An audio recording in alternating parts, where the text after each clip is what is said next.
Como o BBB é fruto da história e de sua época. Bom, gente, finalizando a série sobre BBB, eu resolvi trazer essa questão que para mim tá muito evidente. Eu acho que eu introduzi bastante no primeiro vídeo, não é mesmo? Em que eu falei sobre a questão da dissonância cognitiva de certas pessoas, tanto dentro do programa quanto fora do programa. Eu acho que isso é muito evidente. E eu acho que isso cada vez está mais óbvio vendo, por exemplo, as reações que a gente teve ontem com a Maxiane. Estou aqui gravando no dia seguinte da eliminação da Maxiane. E para mim é muito evidente como as pessoas estão interpretando de forma muito complicada como o jogo está funcionando, inclusive interpretando as atitudes dos personagens, né, dos participantes. E de que algumas pessoas estão chamando a Ana Paula Renault de desumana, sendo que desumano é o tratamento que ela recebe por parte de outras pessoas, e não só ela, mas principalmente a tia Milena, em que em vários momentos ela é tratada não como uma figura central, mas sim como uma coadjuvante. Isso me incomoda demais. Desde aquela época que o Matheus, né, que chamou ela de empregada, né, meio que patroa, a Ana Paula ela seria empregada da patroa, colocando novamente uma mulher negra, numa posição de subserviência. Isso me incomodou demais.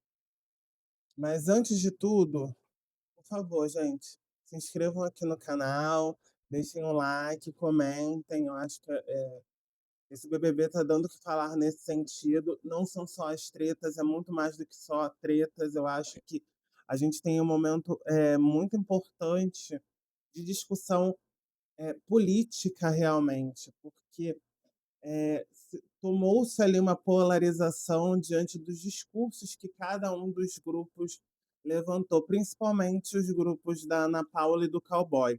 Né? De um lado, a gente tem ali uma pessoa que é muito consciente das pautas sociais, ela explicou como funcionam as cotas aqui no Brasil, né, muito bem a importância das cotas raciais aqui no Brasil. Ela explicou várias questões atreladas à importância da ciência também. A Ana Paula ela tem esse repertório, já que ela é uma pessoa que assim, ela é privilegiada e ela sabe disso, né? Mas não custa nada dentro desse privilégio, você utilizar desse privilégio para explicar coisas da vida, do mundo, né? Eu acho que o que ela tem feito dentro do programa tem sido muito bacana em diversos aspectos. Me choca um pouco também entender o seguinte, que esse BBB ele fala muito das gerações, né? Porque, por exemplo, eu sou de uma geração em que a gente dava prêmio para quem precisava mais, né? Como a Cida, a Mara, que foram duas figuras que eu torci muito, né? E estão criticando muito porque estavam querendo dar o prêmio para a tia Milena, para a Chay, inclusive agora a Chay está totalmente é, complicadíssima para mim. Eu tinha feito um vídeo que eu tive que cancelar de última hora, ainda bem que eu não consegui editar o vídeo, porque ele seria o vídeo para segunda-feira, né? Acabou que não deu para fazer o upload. Parece que tudo alinhou certinho para eu não conseguir. Eu tô com um vídeo atrasado, né? Que vai sair ainda ou no final de semana. Eu tô pensando quando que eu vou lançar direitinho, mas vai ser ainda esse mês, tá? Talvez seja no sábado, mas você vai lançar, eu vou lançar ainda esse mês. E assim, uma coisa que me chocou muito é esse choque de gerações, né? É que agora é a geração meritocrática. E isso entra muito nos discursos problemáticos também, gente. Eu acho que assim, eu tô torcendo também pra Ana Paula, tô torcendo pra Tia Milena hoje. Eu tô fechado com elas duas e com o Juliano Floyd e mais ninguém. Não eu abri a mão até do Babu. Acho que ele tá tendo atitudes extremamente complicadas no jogo. Eu tava com o Babu e a Ana Paula, eu tava achando que o Babu ia para um jogo bacana dessa vez. Infelizmente, não foi o que eu estava esperando. Mas enfim, acontece.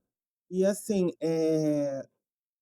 apesar de estar do lado da Ana Paula, eu sei que dentro do grupo, né, de pessoas que estão torcendo, tem um discurso que é muito problemático de meritocracia. "Ah, a Ana Paula merece porque ela é protagonista".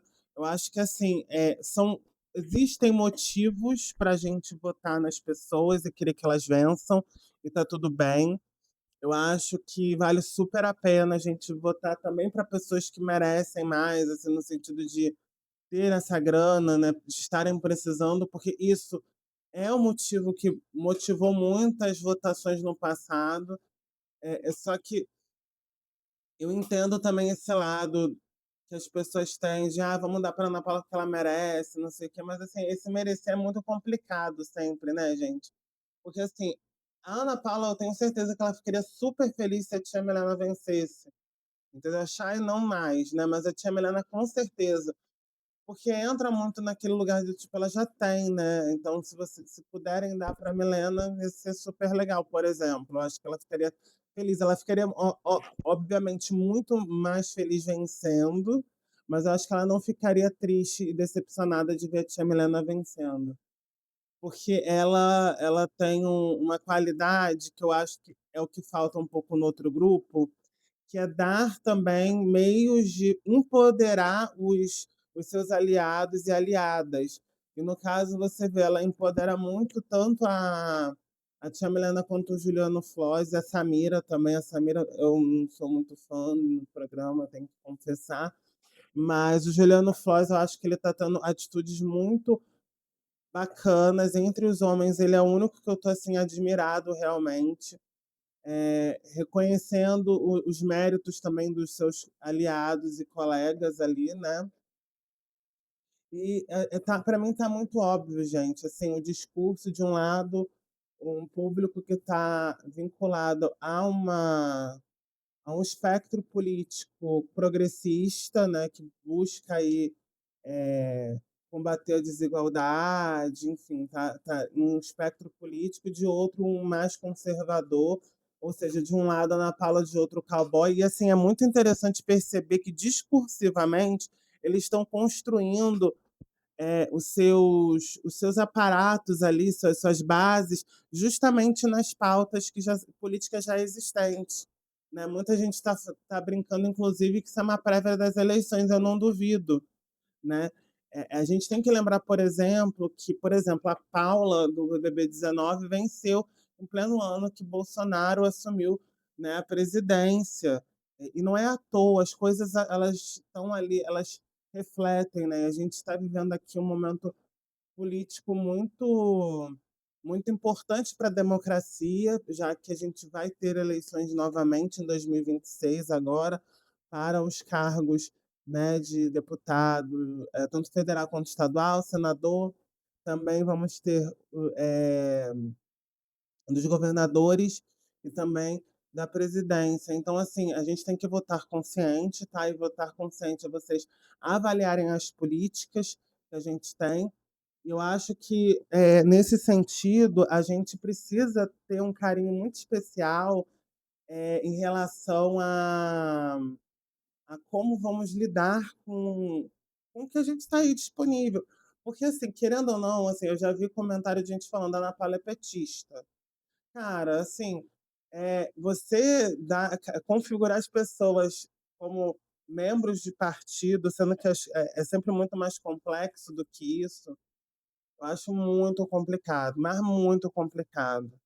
Até porque a gente não tem só um lado, né, sei lá, cowboy é bolsonarista, eu também acho completamente errado. Mas uma coisa a gente tem que concordar, de um lado a gente tem pessoas que se importam umas com as outras, né, tanto a tia Milena quanto a Ana Paula, elas são realmente ali pessoas que se apoiam e que tentam se fortalecer, enquanto a gente está vendo um cowboy que está manipulando, no sentido de manipulação de jogo, tá? Tá manipulando ali o jogo, tá jogando as peças, todos são peões dele para que ele se proteja. Tanto é que você está vendo, os outros estão sendo expulsos do grupo. Ele tem essa visão de jogo que eu não acho bacana. e que ataca também os seus adversários de maneira muito, complicada, muito covarde, né.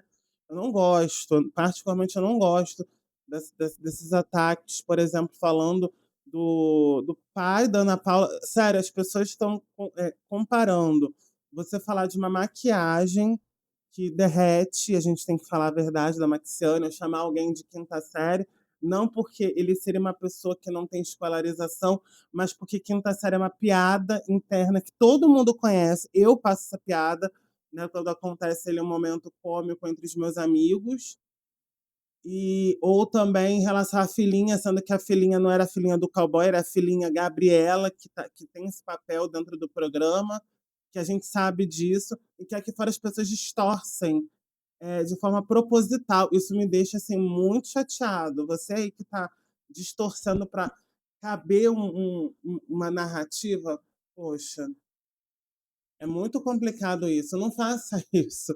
Tente ver o programa como ele é. Hoje a gente tem um programa que ele é muito menos editado, a gente tem muito mais acesso às informações. Você tem diversas fontes de informação, inclusive. Tem pessoas que não torcem para Ana Paula nem para Tia Milena, que também estão fazendo essa transmissão, essa cobertura. O que acontece é que, por exemplo, eu que torço um pouco mais para Ana Paula e para Tia Milena, vou receber informações desse público, porque tem um conceito que acho que é de câmeras de eco. Então acaba que a gente fica muito circunscrito dentro daquilo que a gente já está consumindo. Então é muito difícil a gente ter uma opinião que não seja totalmente enviesada já, né, de pronto. Mas ainda assim, a gente tem que analisar os fatos, gente. O programa tá ali óbvio. Vocês querem que eu fale o quê? Que não, que o grupo do cowboy tá agindo totalmente ok e que a Ana Paula é desumana? Claro que não, né? Por favor, a gente tem que entender também as palavras. A Ana Paula e a Tia Milena podem sim ficar enchendo o saco, mas encher o saco nem de longe é você tentar ali utilizar de uma situação familiar para desestabilizar alguém. Eu, pelo menos, não gostaria que isso fosse feito comigo. Você ia gostar? Eu acho que não, né? Bom, o vídeo de hoje é esse, né? A gente pensar um pouco sobre o BBB, a relação dele com a história e com a política, porque afinal a gente está vivendo esse ano de 2026. Deixe seu like, deixe seu comentário, compartilhe aí com seus amigos. A gente se vê numa próxima, tá bom? Até mais. Tchau, tchau.